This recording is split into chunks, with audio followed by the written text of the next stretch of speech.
Have you ever forgotten to eat an entire food group? I really hope that I am not the only person who can say yes to this question.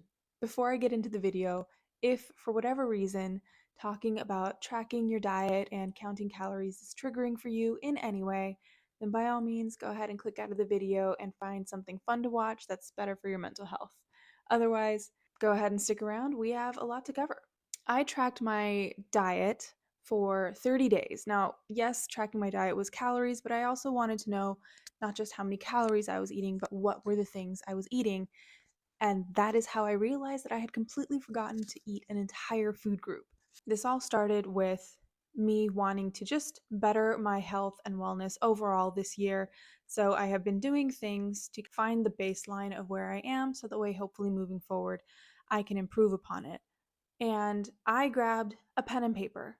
Yes, I know that there are many, many, many apps out there that can track probably more accurately and give you more information, but I am not in that phase yet. And also, my brain doesn't really like using apps very much for some reason. So, right now, a pen and paper is good enough for me. The first thing I observed was that just tracking my calories was enough to make me want to change the way I was eating. Now, I was definitely trying to come from a place of observation, and I didn't want to change my eating habits, but it's hard not to let the fact that you're going to be responsible for that number at the end of the day to maybe affect that choice of, do I want that second helping? Do I want that extra snack? Do I need that extra bit of chocolate at the end of the night? Tracking your diet and just counting your calories, I can definitely say yes, it does help.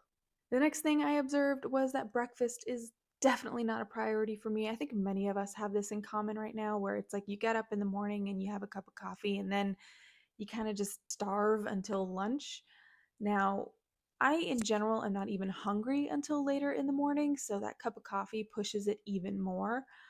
And that's just not a good way to start your day, in my opinion. And I'm sure many people agree that you need actual food. You need to break the fast. Unless you're doing intermittent fasting, which, cool, but I don't want to do intermittent fasting. I want to actually give my body the fuel that it needs to move throughout the day in a more alert and focused way. So, definitely want to try and find a way to incorporate a proper breakfast, just something so that way it's more than caffeine that I'm running on, and start my day preferably with higher protein. The next thing I realized, again, many people will relate, my portion sizes were way bigger than I was expecting them to be. In general, I thought I was okay, but somehow I had tricked myself into thinking that a portion size that I was eating was maybe half the calories than it actually was. It's very strange. I don't really know what I was thinking when I would serve myself. It's just me and my husband, so a lot of the times we'll just split things 50-50, and then you go and actually look at the servings, and no, it's not supposed to be split into two, it's supposed to be split into six.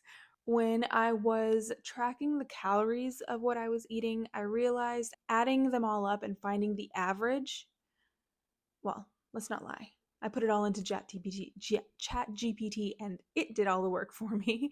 It found out the average of how many calories I was eating in a day, and it's about 3 to 400 more calories than I need. So it explains a lot of why my weight has slowly been ticking up instead of maintaining or ideally going down. And then finally, for the first 3 weeks that I was tracking what I ate, I had 2 oranges. That is right. I completely forgot to eat fruit. You're supposed to have 3 to 4 servings of fruit, I think. I'm sure you can Google that and correct me in the comments. But you're supposed to have several servings of fruit in a day. I was having 1 serving of fruit in a week, maybe. I did have some jam on toast for a couple of days, but I don't think you can count jam as a serving of fruit, really, considering it is 50% sugar. So that was probably one of the most surprising things that I found out, was that I have completely forgotten to eat fruit. It's not something that I incorporate in my diet. The 2 oranges that I did eat, I ate them because I used the zest to make an orange cinnamon coffee, which, let me know if you want to know what I'm talking about. It is so freaking good, and it is my favorite way to drink coffee But anyways, I would zest the orange, and then obviously I have an orange that's been zested. I can't just leave it, so I'll eat it. And that's why I had two oranges. If I hadn't made that coffee, I wouldn't have had any fruit. So that is definitely an area that I need to improve upon, and I think that that is a pretty easy fix. At this point, I would like to do my little spiel. If you find any of this even relatively interesting or anything like that, then by all means, like, subscribe, let me know that this is something you're interested in. It helps out the channel, it helps me out because creating these videos really does motivate me to move forward in a more positive and healthier way with my life, and I can use all the support I can get. So, in conclusion, I highly recommend if you're in a place to track your diet without changing it. Obviously, if you're already on a diet plan or you already have a thing, then you do you. Don't stop. But if you're like me and you're stuck, you've tried all of these different things, nothing's really worked, just track your normal diet and see what are the things that you need to work on. What are the areas that you are okay with?